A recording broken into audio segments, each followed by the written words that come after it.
नमस्कार। मैं महफूज आलम और हम लोग हैं अभी ऑनलाइन पाठशाला 2.0 पर और हम लोग पढ़ रहे हैं क्लास 10वीं का फिजिक्स। चलिए सबसे पहले विज्ञान का परिभाषा सीखते हैं। देखिए यहाँ पे विज्ञान का परिभाषा। प्रकृति में उपस्थित वस्तुओं के क्रमबद्ध अध्ययन से प्राप्त ज्ञान के आधार पर वस्तु की प्रकृति और गुणों का पता लगाने को ही विज्ञान कहते हैं। अब आइए भौतिकी का परिभाषा सीखते हैं। इंग्लिश में कहते हैं फिजिक्स। विज्ञान की वह शाखा जिसमें पदार्थ और ऊर्जा के प्रकृति और गुणों के बारे में अध्ययन किया जाता है उसे भौतिकी कहते हैं। आइए भौतिकी विज्ञान के जनक अल्बर्ट आइंस्टीन को कहते हैं।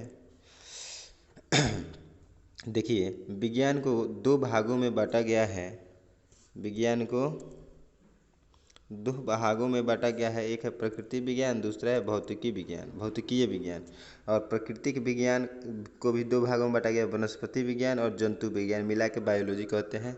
और भौतिकीय विज्ञान को दो भागों में बांटा गया है, जिसको एक को भौतिकी और दूसरे को रसायन कहते हैं। अब यहाँ पे आइए, अध्ययन के सुविधा के लिए भौतिकी को 8 भागों में बांटा गया है। कितने? 8। पहला है यांत्रिकी, दूसरा है ध्वनि, तीसरा है ऊष्मा, चौथा है प्रकाश, पांचवा है विद्युत, छठा है चुंबकत्व, सातवां है आधुनिक परमाणु एवं। अब आइए, अब चैप्टर पढ़ रहे हैं हम लोग।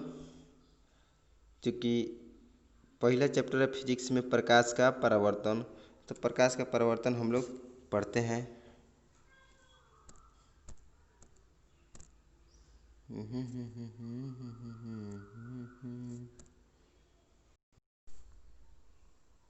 आइए अब हम लोग पहला चैप्टर फिजिक्स, प्रकाश का परावर्तन एवं अपवर्तन। देखिए सबसे पहले प्रकाश किसे कहते हैं इसको देखते हैं। प्रकाश किसे कहते हैं?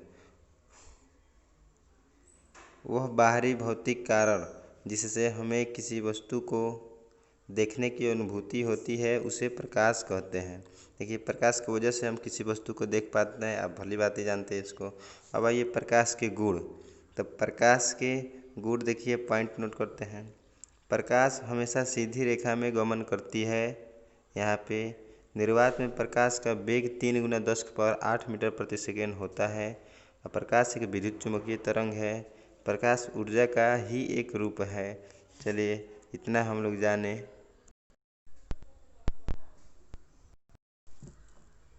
आइए समांतर प्रकाश पुंज किसे कहते हैं? तो जिस प्रकाश पुंज की सभी किरणें समांतर होती है उसे समांतर प्रकाश पुंज कहते हैं। जैसे यहाँ पे जो दिख रहे हैं, यहाँ पे जो बना है, सभी किरणें आपस में समांतर है, यानी एक दूसरे को कभी नहीं प्रतिच्छेद कर सकती, इसलिए इसको समांतर प्रकाश पुंज कहते हैं। अब आइए अभिसारी, यहाँ पे बी नंबर में अभिसारी प्रकाश पुंज, यानी जिस प्रकाश पुंज की सभी किरणें एक बिंदु पर मिलती हैं उसे अभिसारी प्रकाश पुंज कहते हैं।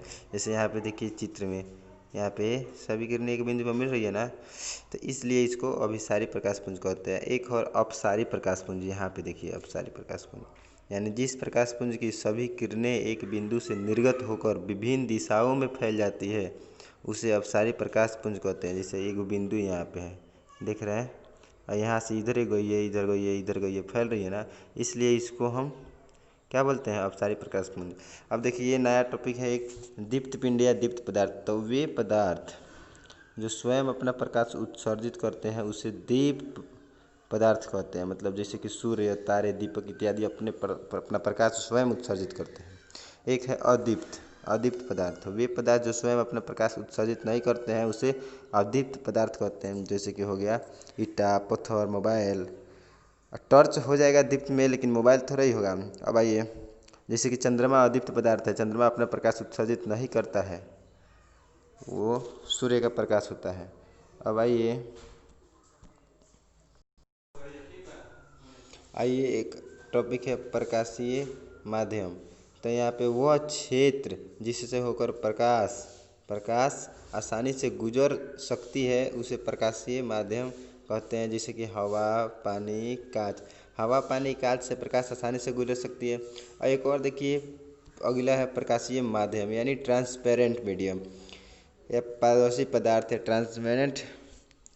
आइए, जिन पदार्थों से होकर प्रकाश पूर्ण रूप से आर पार निकल जाता है उसे पारदर्शी पदार्थ कहते हैं। जैसे कि हवा, कांच, पानी, इस सब से जो होता है वो पूर्ण रूप से निकल जाता है। अपारदर्शी पदार्थ यानी ओपेक, जिन पदार्थों से होकर, ओपेक देखिए, जिन पदार्थों से होकर प्रकाश बाहर नहीं निकल पाता है उसे अपारदर्शी पदार्थ कहते हैं। जैसे कि पत्थर, ईंट, किताब इत्यादि।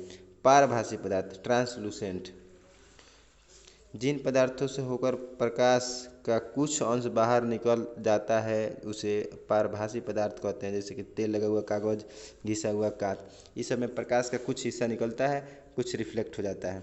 अगला टॉपिक है छाया, इंग्लिश में तो शैडो। जब प्रकाश अपारदर्शी वस्तु को पार नहीं कर पाता है तो ठीक पीछे अंधेरा क्षेत्र बन जाता है जिसे छाया कहते हैं, आप जानते हैं। अब आइए अगला, अब हम लोग का टॉपिक है प्रकाश का परावर्तन, जो कि चैप्टर का नाम भी है रिफ्लेक्शन ऑफ लाइट। सबसे इम्पोर्टेंट, अभी तक का सबसे इम्पोर्टेंट टॉपिक है। देखते हैं, जब प्रकाश की किरण एक माध्यम से चलकर किसी दूसरे माध्यम के सतह से टकराती है तो पुनः पहले माध्यम में लौट जाती है। प्रकाश के इसी घटना को प्रकाश का परावर्तन कहते हैं। यानी एक माध्यम से चलकर दूसरे माध्यम के सतह से टकरा कर लौट जाती है। तो जैसे परावर्तक सतह। अब यहाँ पे देखिए इस चित्र को, यहाँ पे प्रकाश की किरण आती है और टकरा के लौट जाती है। तो ये हवा एक मीडियम हो गया, आज जिस कांच से टकरा रही है वो एक दूसरा मीडियम होगा। तो एक मीडियम से चलकर दूसरे मीडियम को सतह से टकरा के लौट रही है ना, इसी घटना को प्रकाश का परावर्तन कहेंगे। अब परावर्तक सतह क्या, इसको समझते हैं। जैसे इसके जिस सतह पे प्रकाश की किरण आ रही है उसको बोलते हैं परावर्तक सतह। परिभाषा देखते हैं, प्रकाश जिस सतह से टकराकर अपने ही माध्यम में लौटता है उसे परावर्तक सतह कहते हैं। परावर्तक सतह की प्रकृति के अनुसार परावर्तन दो प्रकार होते हैं। एक होता है नियमित परावर्तन, एक होता है अनियमित परावर्तन। नियमित परावर्तन यानी रेगुलर रिफ्लेक्शन।